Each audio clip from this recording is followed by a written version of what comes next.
2 Samuel 16:5.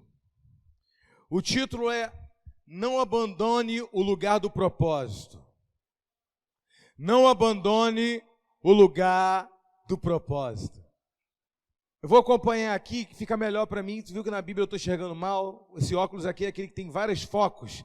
Assim está embaçado, assim está normal. A gente vai ficando velho, vai dando esses negócios, né, gente? Então aqui eu acho que vai ficar melhor. Tendo chegado o rei Davi a Baurim, eis que dali saiu um homem da família da casa de Saul, cujo nome era Simei, filho de Gera. Saiu e ia amaldiçoando.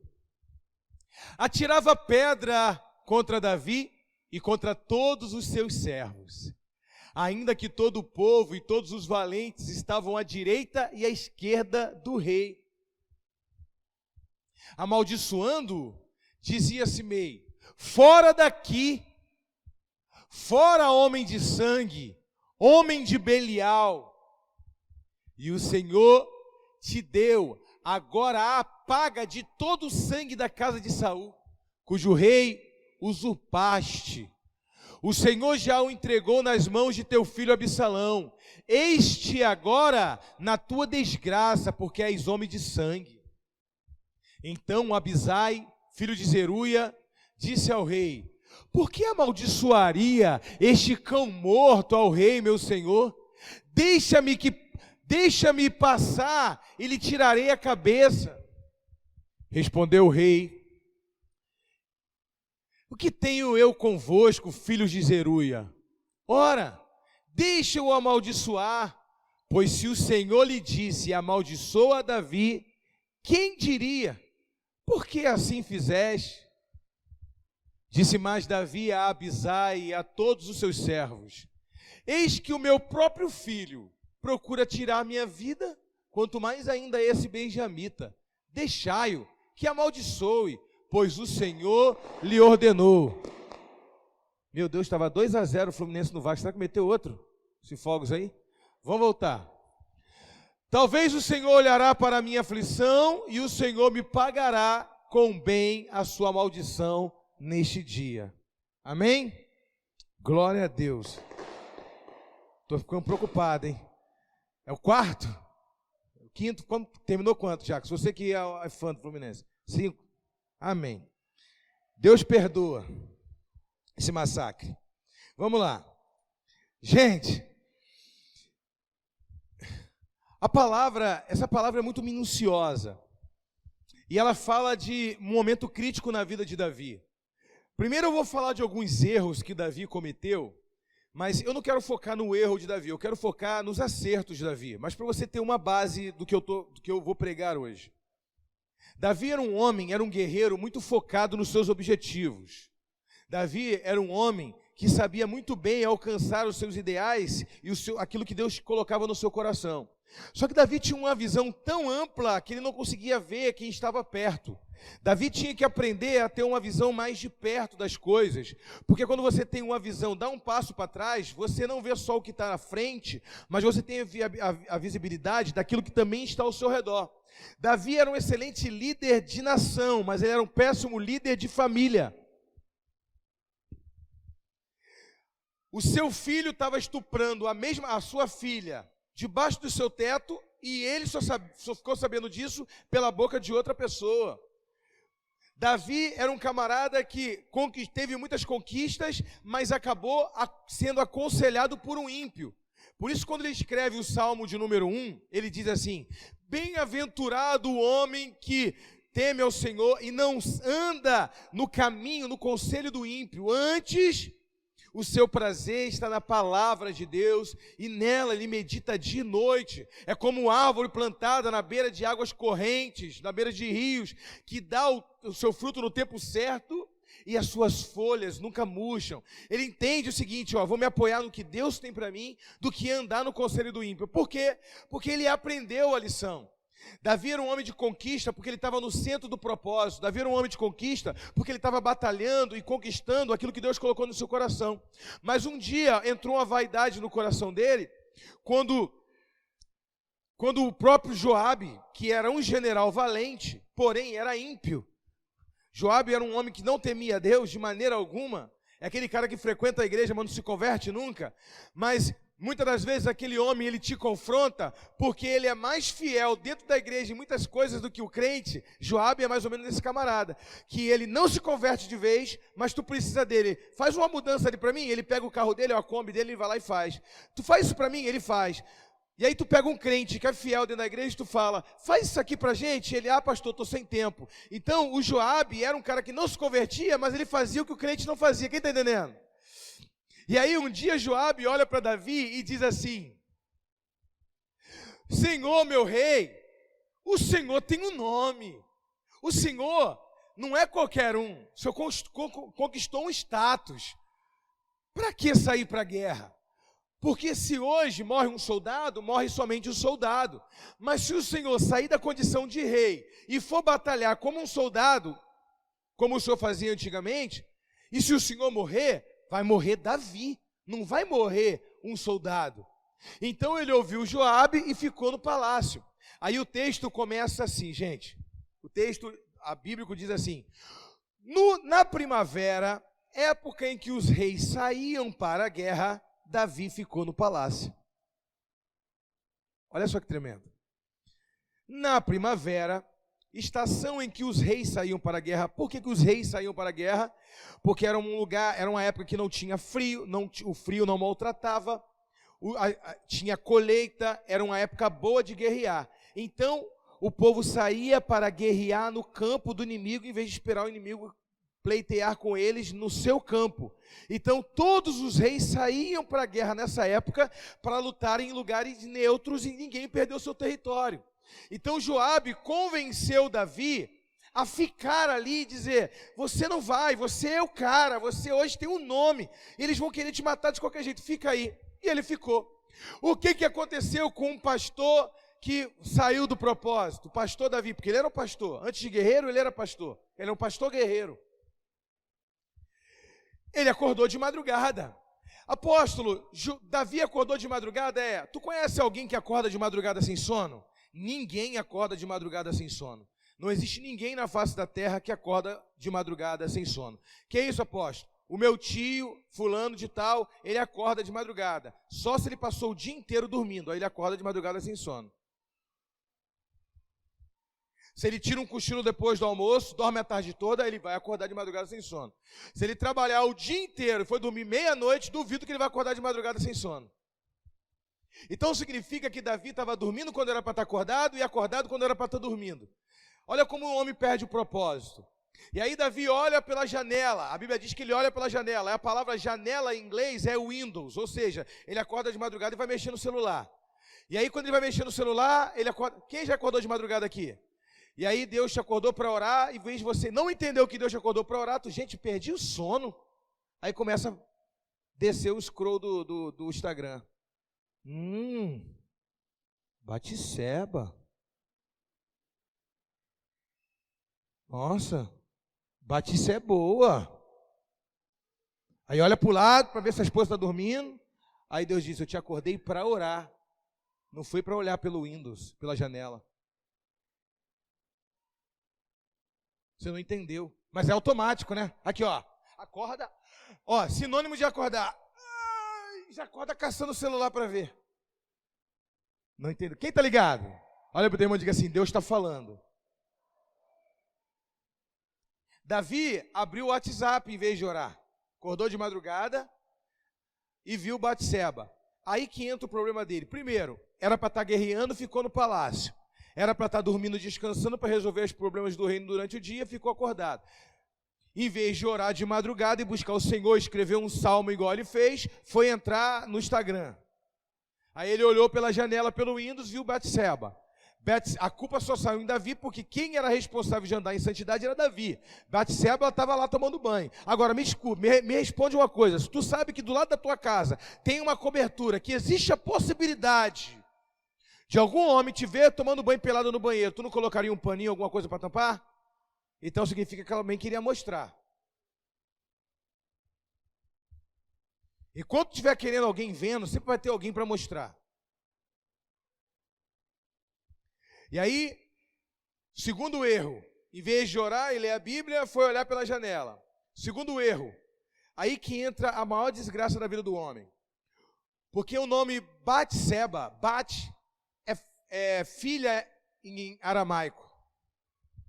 Batseba significa filha do juramento. Shevá, Bat-Shevá, ou Bet-Shevá. Bet-Shevá significa filha do 7. Shevá, em hebraico, é 7. Shavuot. Shavuot é a festa da Pentecostes, semanas. As 7 semanas que demoraram a chegar no pé do Sinai para receber a lei. 7 vezes 7, 49. Com um dia que Moisés entregou a lei, 50 dias, não é isso? Então são as festas da semana. Quem já viu isso na Bíblia? Jesus saiu para comemorar as festas das semanas. É a festa de Shavuot. Shavuot é o plural de semana. Shevaot é plural feminino. Porque semana é uma palavra de gênero feminino. A semana, ninguém diz, quando passar a semana. Quem está entendendo? Então, Shavuot. E aí ele vai, a Shevá, 7. A filha do 7, a filha do juramento. Quem é o marido de Betseba? Urias. Quem é Urias? Guerreiro de Davi. E aí Davi engravida a mulher do seu amigo. Manda chamar ele para se deitar com a mulher. Urias fica na porta do palácio e não vai se deitar com a mulher. Ele está dizendo o seguinte: meu rei, eu não vou abandonar o lugar, o meu território, o meu lugar do propósito para deitar com a minha mulher. Há tempo de deitar com a minha mulher, há tempo de cumprir o meu propósito. Davi é confrontado porque ele era para estar na guerra e não estava. E o homem que poderia e teve a oportunidade de estar com a sua mulher, ele que preferiu ficar na guerra. E para lutar as guerras, que era a responsabilidade de Davi. Então ele se sentiu confrontado ali. Mas aquele confronto, a vida de Urias confrontou ele. Mas ainda não foi o suficiente para ele se arrepender. Ele mandou matar Urias. Não mandou matar Urias, mas condicionou a morte dele quando mandou. Ele disse: Joabe, coloca ele na frente da batalha, esse homem tem que morrer. Coloca ele ali, num lugar estratégico para matar ele. Morreu Urias. Tudo bem. Quando Urias morre, aí você vai ler que Urias era um dos 400 guerreiros de Davi que devolveu o reino para ele de Saul, lá do deserto. Ou seja, um homem que deu conquistas a Davi. Não é qualquer homem, é um homem que ajudou Davi a construir os sonhos dele. Dentro dos 400 homens, porque os 400 guerreiros, amado, eram homens como Samá, que defendeu sozinho um campo de lentilha contra um destacamento de um exército inimigo. Tinha um homem que sozinho matou, um dos guerreiros de Davi matou 800 homens. 800 homens vieram contra ele, ele matou 800 homens. Eram esses guerreiros. No meio dos 400 guerreiros de Davi, tinha um que matou ele matou tanta gente, ele lutou tanto, que o sangue dos seus inimigos escorriam pela espada, de maneira que a espada ficou agarrada em sua mão, e ele não conseguiu soltar a espada da mão, tanto sangue de inimigo tinha na espada. Esses eram os guerreiros de Davi. Só que quando Davi vai vencer e tomar Jebus, que é a cidade dos Jebuseus, que é a cidade hoje de Jerusalém, que era o maior sonho de Davi. Davi reinava em Hebrom 7 anos. Depois, o sonho dele era levar a capital para Jerusalém, tomar Jebus, que era Sião, que era o lugar onde Isaac ia ser sacrificado. A era de Araúna, onde Deus falou um dia com eles, estava no domínio dos Jebuseus. O sonho dele era aquela cidade. Então ele disse: eu quero tomar aquela cidade, é o meu sonho, quem vai comigo? Eu falei de 400 valentes e brabos, sim ou não? Valente não, guerreiros, quem está entendendo? Só que quando ele falou para os 400, ei, você que matou 800 homens, tu quer tomar Jebus comigo? Vamos, Davi! A gente tem que passar num túnel. Quem for para Israel esse ano comigo, vai passar no túnel de Ezequias comigo, hein? Fica ligado, vai ter que ser guerreiro, hein? É um túnel escurinho, a gente anda mais ou menos 1 quilômetro debaixo, com água até a cintura. A gente vai passar lá. Pastor Ana passou. Pastor Tiago passou também? Pastor Tiago foi deixando um rastro no meio do caminho. Não sei quem estava lá atrás que pegou. Mas ele foi andando comigo. Foi ou não foi, pastor? É negócio dá medo. E agora você imagina só. Eles não sabiam o que enfrentar do outro lado. Eles passaram pelo aquele túnel e não sabia se ia ficar perdido debaixo do muro. Eles não sabiam se ia morrer afogado, o que ia acontecer, mas eles foram. Não sabiam o que ia acontecer do outro lado, se ia estar todo mundo assim esperando assim com a espada assim, ó. Saiu do buraco, qual tatu? Puf, saiu um, uma facada. Ele não sabia o que ia ter no outro lado, mas eles acreditaram no sonho de Davi. E aí, 400, quem vai invadir Jebus comigo? Só 33 se dispuseram. Eu estou falando, irmãos, de guerreiros bravos. Desses 400 só saiu 33. Então Davi muda o nome deles de guerreiro e diz, não, guerreiros são os 400, esses aqui são valentes, foram graduados a valentes. São 33 valentes de Davi.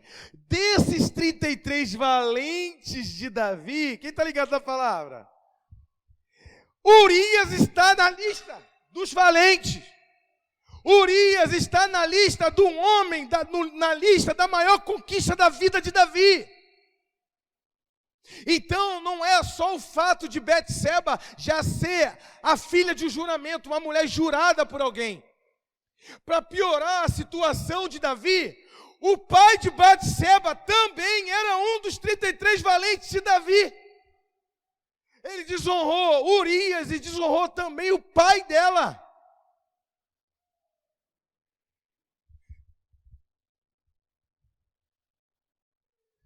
Amado, olha só. Se coloca algo no seu coração. Todos os seus discípulos são filhos do juramento. O maior erro de um líder de célula, líder de macrocélula, pastor, é achar que todos os discípulos são coadjuvantes para servir o seu ministério. Todos são filhos de uma promessa de um juramento. Eles estão contigo para servir o teu sonho, mas eles trabalham para Deus.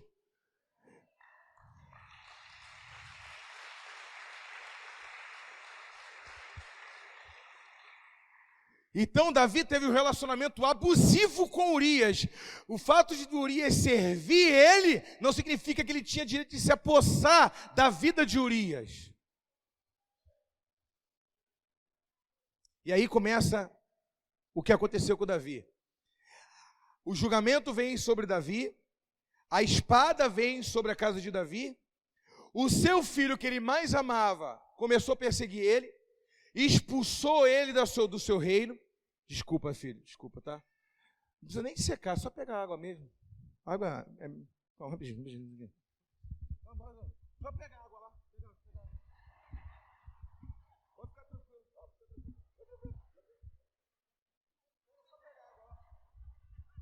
Lava roupa todo dia, mas que agonia. A aposta fica assim, ó. Ah, sabe passar pano, né? Sei não, amor, só estou fingindo aqui.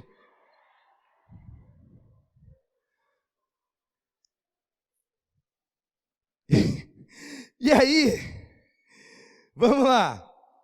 E aí, Absalão vai pedir conselho. Davi não pegou conselho com o ímpio? Então Absalão também vai pedir. O que eu faço? Envergonhe o teu pai. Porque se você tirar a moral dele, envergonhar o caráter dele, ele já vai perder pelo menos 50% do entusiasmo de recuperar o seu reino. Porque se você quiser aniquilar um homem, primeiro aniquila o seu caráter. Então ele pegou 32 concubinas de Davi e falou: tenha sexo e faça relação sexual com ela diante de todo mundo para envergonhar o teu pai. Porque por mais que ele tente recuperar o reino dele, essa marca daqui ele nunca vai conseguir largar. Ele vai ter um trauma. A primeira coisa que o diabo quer fazer na sua vida para você não conseguir restaurar o seu propósito é criar um trauma em você. Davi está tão aniquilado porque não foi qualquer filho que fez isso com ele. Foi Absalão, que deixa bem claro que Absalão era o filho predileto dele. Absalão era um homem mais bonito da terra de Israel. A Bíblia diz que não tinha ninguém mais bonito do que Absalão. Você está entendendo? E Davi tinha toda uma preciosidade, um carinho especial com Absalão. Então, quando ele sai, Simei começa a tacar pedra nele, ele sai com os seus guerreiros. A Bíblia diz que ele sai com os seus guerreiros, ele começa a tacar pedra. Ele começa a tomar pedrada. E ele começa a tomar pedrada. E quando ele vai tomando pedrada, irmão, ele vai atacando pedra nele. E aí, ele está tão amortecido, irmãos, que as pedradas estão tomando nele e ele está assim, ó. Então, Abisai diz assim, irmão de Joabe: quem é esse cão morto para amaldiçoar o rei? Ele está te amaldiçoando. Davi disse: o que eu tenho com você, filho de Zeruia? Você quer que eu mato mais um? Se ele está me amaldiçoando é porque Deus quer que ele me amaldiçoe. Deixa ele tacar pedra, deixa ele amaldiçoar, deixa o cara, quem sabe não é Deus que está mandando ele vir para cá, para poder me amaldiçoar, deixa eu seguir meu caminho. Entenda, o que Davi, e aí agora eu começo a exaltar um pouco a vida de Davi, porque ele cometeu erros, mas a questão é que ele entendeu o seguinte: eu estou tomando pedra porque aquele homem tomou a iniciativa de me tacar pedra. Eu estou tomando pedrada porque eu errei e eu mereço essas pedradas. A pior coisa de uma pessoa que comete erros ou dá um péssimo exemplo é querer atacar a pessoa que começou a atacar ele. Irmãos, tu está errado, toma as pedradas e aprenda alguma coisa com isso. Agora vai ficar se debatendo, e você também? Já viu aquela pessoa que está errada e fica, e você também, está lembrado? Eu não quero saber do erro dele, eu quero me arrepender do meu.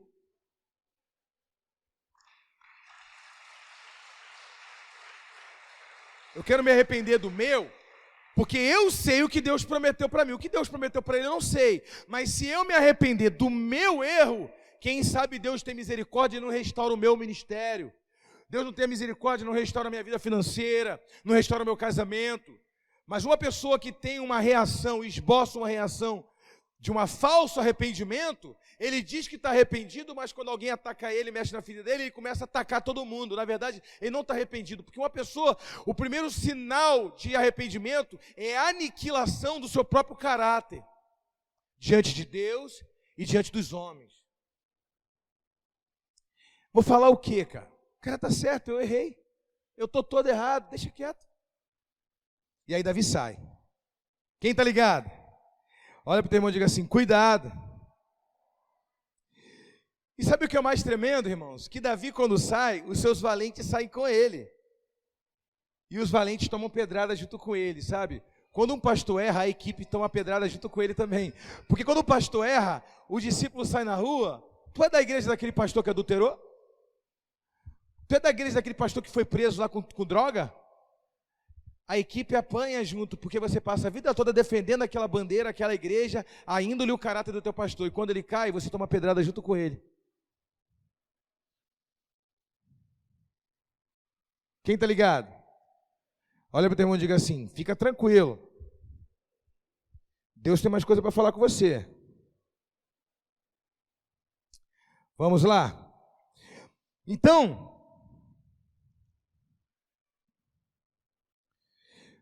quando o reino de Davi é restituído, somente com a morte do seu filho, Absalão. Quando Absalão morre, Davi chora. E ele começa a chorar, Absalão, Absalão, meu filho, Absalão, meu filho.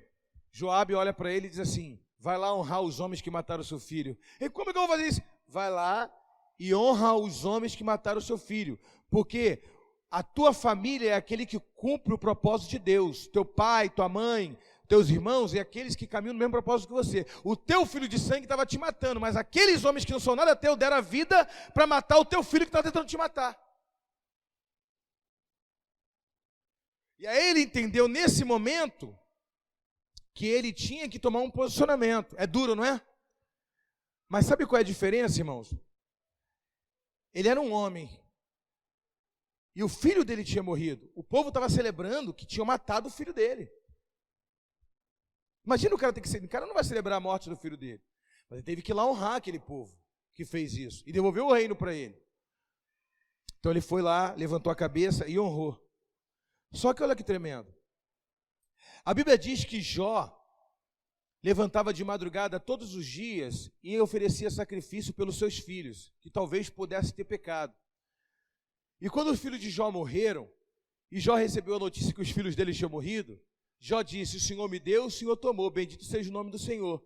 Mas Davi ficou o tempo todo gritando, Absalão, Absalão. Sabe qual é a diferença de Davi para Jó? É crise de consciência. Jó orou, jejuou pelos seus filhos morreram, Jó entendeu que era a vontade de Deus. Davi foi um péssimo pai, então ele estava se sentindo responsável pela morte do filho dele.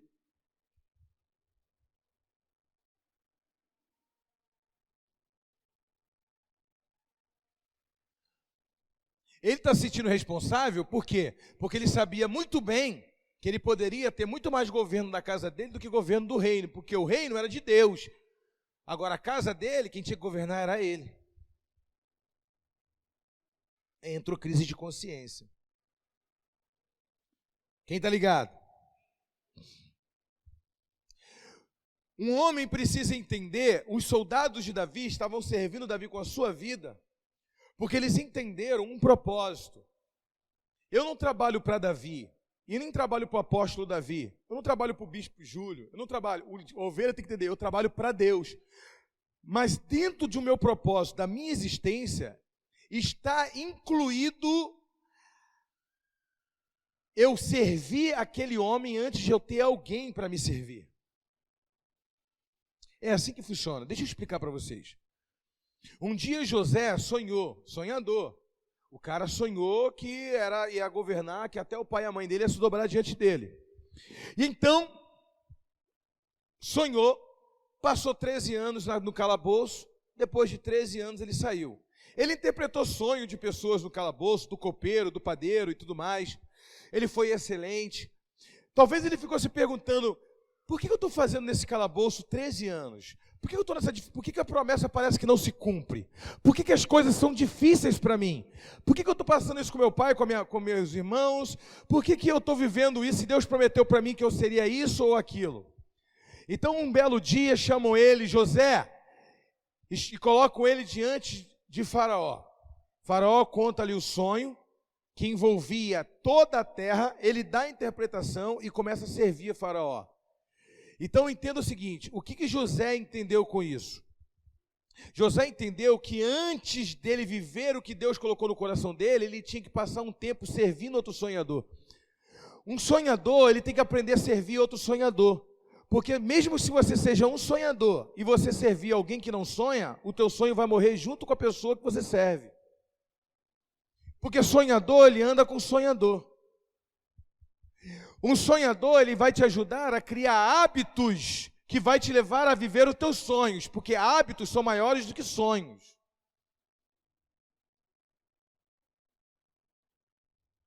Porque sonho não é aquilo que você tem quando está dormindo, sonho é aquilo que você tem que não te deixa dormir.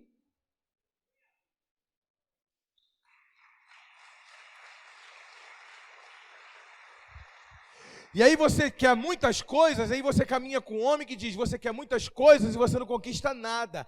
Eu quero que você ande comigo e você venha galgando resultados reais. Saia do campo filosófico e comece a viver as promessas. Alguém que vai te puxar e vai te ajudar a viver esse sonho. Por isso que José estava achando que era o maior sonhador da face da terra, até que ele encontrou alguém que era mais sonhador do que ele, o próprio Faraó. Então Deus estava dizendo o seguinte, olha só, sabe por que eu tirei você da casa do seu pai? Porque na casa do seu pai não tinha sonhador, e você tinha que servir um sonhador. Eu jamais vou cumprir o teu sonho se você, primeiro, não me der legalidade para agir na sua vida, quando você aprender a servir um sonhador. Você vai ficar 13 anos no calabouço. Para quê? Porque não é o tempo que você quer sair do calabouço, é o tempo que o sonhador resolver sonhar. Você vai ficar aí para aprender a servir um sonhador, para amanhã ter alguém servindo o teu sonho também. Ninguém é uma peça de engrenagem para fazer funcionar a vida de alguém.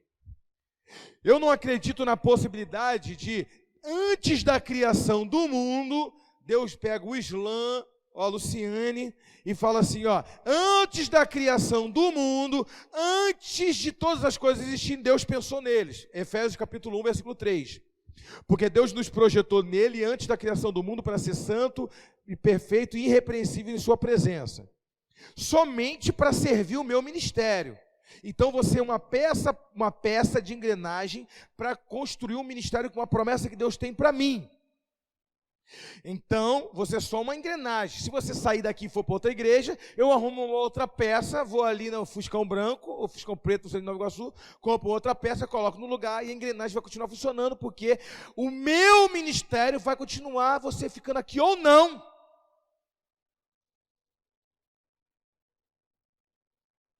É assim que funciona? Não é. Mas a maioria dos pastores pensam que é assim que funciona. Nenhum ser humano nasceu com o propósito para servir outro ministério. É impossível isso.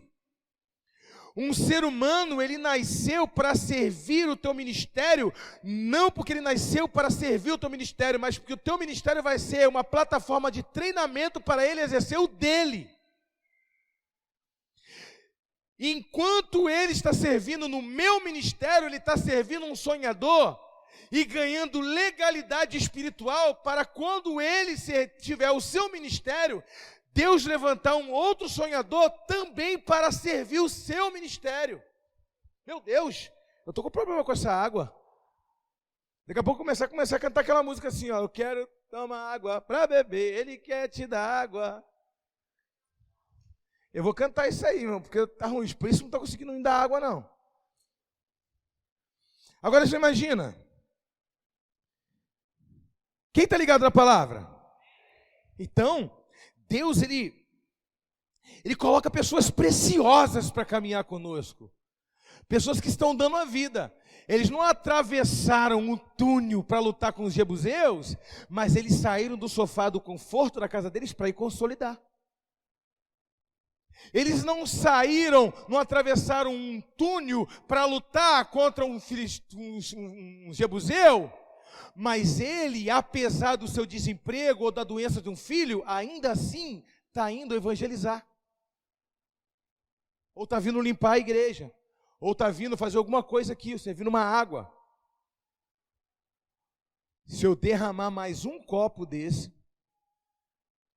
eu não bebo mais água hoje. Só bebo, faço jejum de água.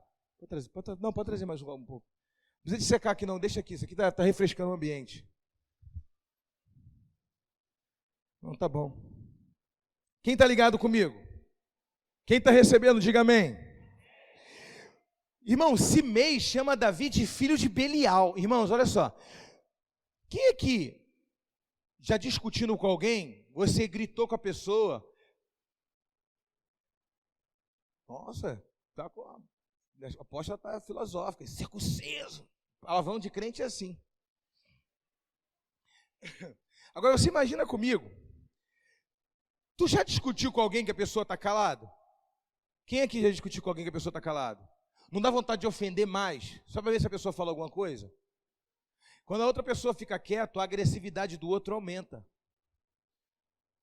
E aí a pessoa está calado ali, e a outra está, isso! Aí a pessoa está calado, e aquilo! E aí a pessoa está calado, e também isso! E a pessoa está calado, e também aquilo! Não é assim mesmo?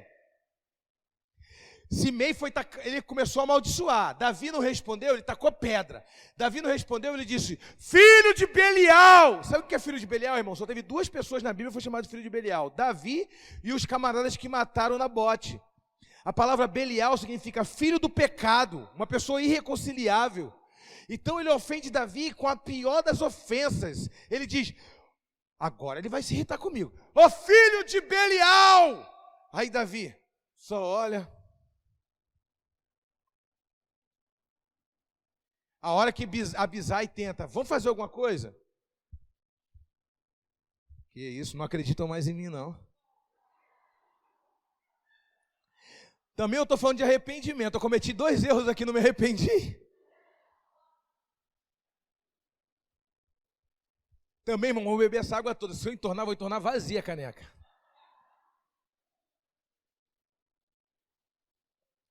Se você não consegue vencer um limite na sua vida, tu cria uma estratégia para não passar vergonha. E aí? Quem está ligado? Agora vamos lá comigo, gente, rapidinho.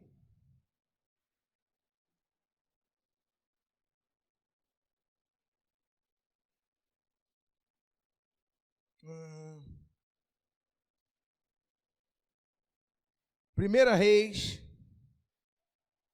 capítulo 2, versículo 36.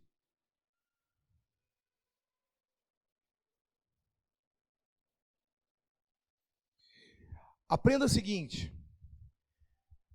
Davi, ele se humilhou. Bota uma coisa no seu coração. Nunca taca pedra, irmãos, em quem já se humilhou. Nunca humilhe quem já se humilhou. Enquanto você humilha alguém que aquela pessoa se defende, vai ficar entre você e ela, ou entre ela e você. Mas se algum dia você humilhar alguém e essa pessoa ficar quieta, você pode ficar tranquilo que vai ter uma resposta do céu. Então, cuidado. Aquele homem estava humilhando Davi, Davi errou, mas ele se arrependeu. E aquele homem continuou insultando Davi. A Bíblia diz que quando Davi volta da guerra, essa passagem diz isso. Quando Davi volta da guerra, depois mandou o rei chamar Simei e lhe disse: edifica-te uma casa em Jerusalém. Isso aí já é Salomão falando. Escute, se eu não me engano, no capítulo 19, 16, quando Davi volta vitorioso, Simei vem diante de Davi e fala assim: ó meu rei, desconsidera aquelas minhas palavras. Davi diz assim para ele: amigo, eu entendo que aquele dia você estava num momento de insanidade, vai em paz, vai ver tua vida. Irmãos, tu humilhar uma pessoa quando está por baixo é fácil, mas quando aquela pessoa se levanta, dá temor. Mas Davi não se prevaleceu, porque agora ele estava com o reino restaurado. Ele manteve a palavra de arrependimento. Irmãos, entenda, quando você se arrepende de algo, daqui em 1, 2 anos, Deus vai dar a oportunidade para te provar se você está arrependido mesmo, ou você só estava numa condição de não se defender. Uma pessoa te humilha hoje, você está desempregado, tem nem gás para comprar para dentro da sua casa, e você fica quieto. Se amanhã você tem dinheiro na conta, e você quer se vingar daquela pessoa, é porque há 2 anos atrás, você não se arrependeu do teu erro, você simplesmente não teve a oportunidade de debater com aquela pessoa. Agora, quando Davi estava em condições de poder matar aquele homem com o reino restaurado e não matou, ele mostrou que o arrependimento dele não era uma condição de uma catástrofe, era algo do coração dele. Agora, olha só que tremendo, quando o homem se silencia diante de uma afronta, tem uma resposta. E olha o que diz: passasse um ano, passou alguns anos, e agora Salomão, filho de Davi, está reinando. E olha o que acontece. Depois mandou o rei chamar Simei e lhe disse: edifica-te uma casa em Jerusalém e habita aí, e daí não saias nem para uma parte nem para outra, porque há de ser que no dia que saíres e passares o ribeiro de Cedron, fique sabendo que serás morto, o teu sangue cairá, e então sobre a tua cabeça. Simei disse ao rei: boa é essa palavra, como disse o rei meu senhor, assim fará o teu servo. Simei habitou em Jerusalém muitos dias. Ao cabo de 3 anos, quanto tempo, gente? Porém, 2 escravos de Simei fugiram para Aquis, filho de Maaca, rei de Gate, e deram parte a Simei, dizendo: eis que os teus servos estão em Gate. Então Simei se dispôs, albardou o seu jumento e foi a Gate ter com Aquis em busca dos seus escravos, e trouxe de Gate os seus escravos. Foi Salomão avisado de que Simei de Jerusalém fora a Gate e já havia voltado. Então mandou o rei chamar a Simei e lhe disse: não te fiz eu jurar pelo Senhor e não te protestei, dizendo: no dia que saíres para uma outra parte, fica sabendo que serás morto? E tu me dissestes: boa é essa palavra que eu vi? Por que, pois, não guardaste o juramento do Senhor, nem a ordem que eu te dei? Disse mais o rei a Simei: bem sabes toda a maldade que teu coração reconhece que fizeste a Davi meu pai, pelo que o Senhor te fez recair sobre a cabeça a tua maldade. Mas o rei Salomão será abençoado, e o trono de Davi mantido perante o Senhor para sempre.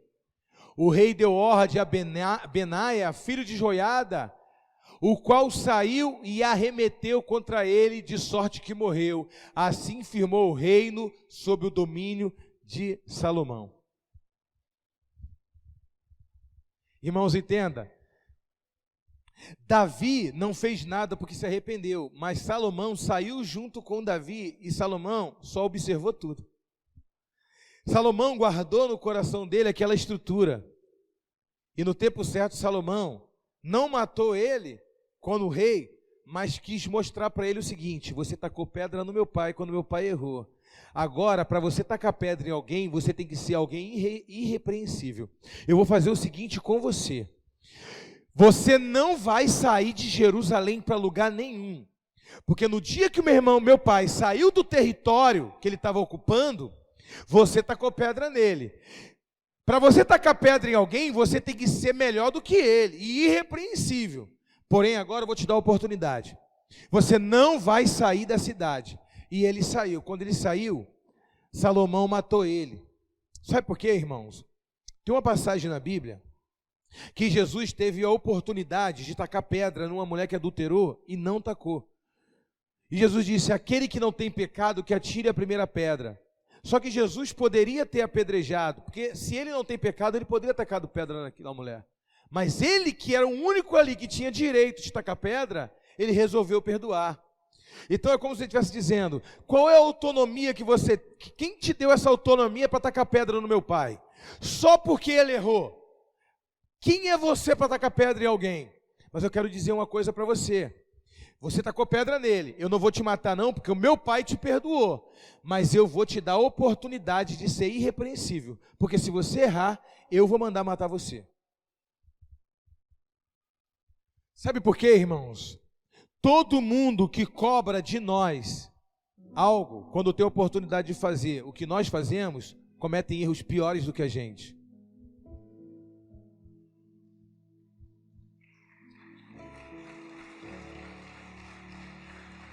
Um dia Jeroboão chegou diante de Roboão e disse: você isso, você aquilo, você está sendo pesado. Deus foi e deu a oportunidade dele ser um rei. Então você vai governar 10 tribos e Roboão vai ficar com 2. E Jeroboão foi pior do que Roboão 10.000 vezes. Roboão só aumentou o imposto. Jeroboão foi tão opressor que disse: tu não vai visitar a igreja de ninguém, eu te proíbo. Não deixava ninguém ir para passar para Jerusalém para adorar. E obrigou todo mundo a adorar vaca e boi. Ou seja, ele criticou o reinado de Roboão. Quando ele teve a oportunidade de ser rei, ele foi pior do que Roboão. Tem líder aqui, tem discípulos aqui que diz assim: se eu fosse 12, eu seria muito melhor que a minha líder. Eu ia visitar mais, eu ia fazer um banquete, eu ia separar um dinheiro para fazer um lanche especial, eu seria isso, eu seria aquilo. No dia que vem para o governo, não faz nada.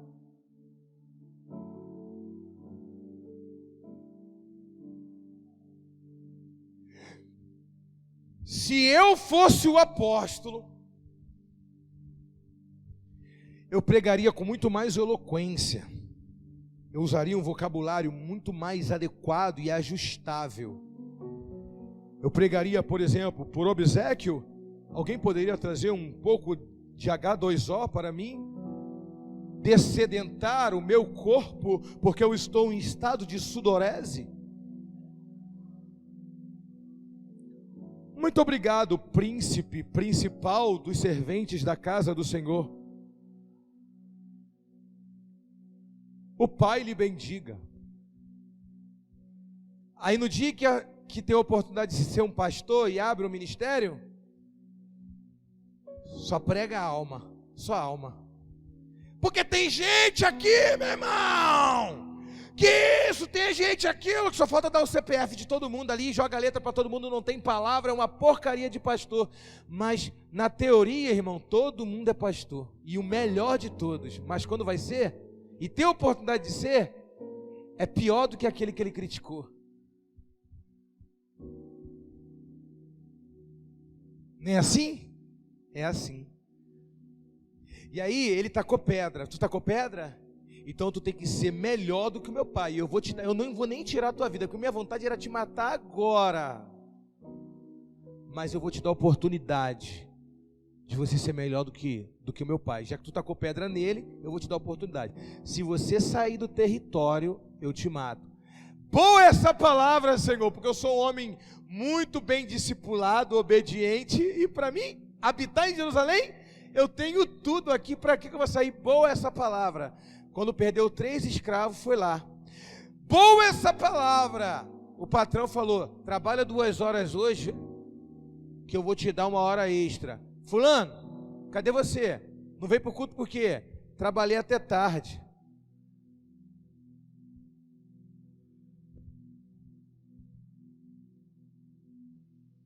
Se eu fosse líder, eu estaria em todos os cultos. Se eu fosse isso, eu estaria ali. Se eu fosse aquilo, eu estaria lá. Eu seria, eu aconteceria, eu aquilo outro. Dá uma célula na mão dele, se embanana todo. A célula não dura 2 semanas. Não sabe cuidar de uma célula. Mas quer ensinar o pastor a liderar uma igreja. Na teoria, irmão, nas teorias eu sou o Einstein. Eu falo contigo da teoria da relatividade, eu falo contigo do que for, mas não sei de nada, só sei falar. Bota a mão na massa e faz, quero ver se tem peito para enfrentar principado, potestade, problema financeiro, problema emocional e ainda assim permanecer lá, igual os pastores que estão aqui.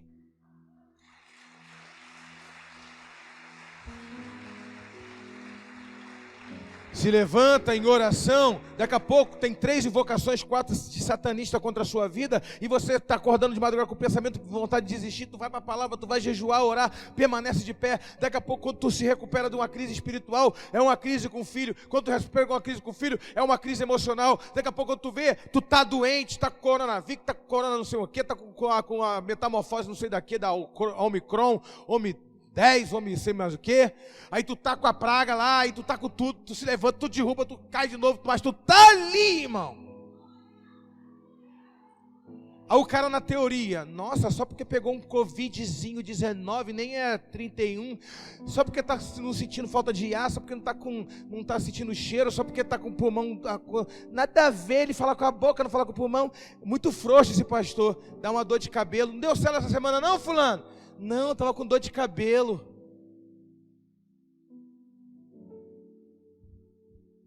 Deus quer levantar uma geração que faz mais e taca menos pedra.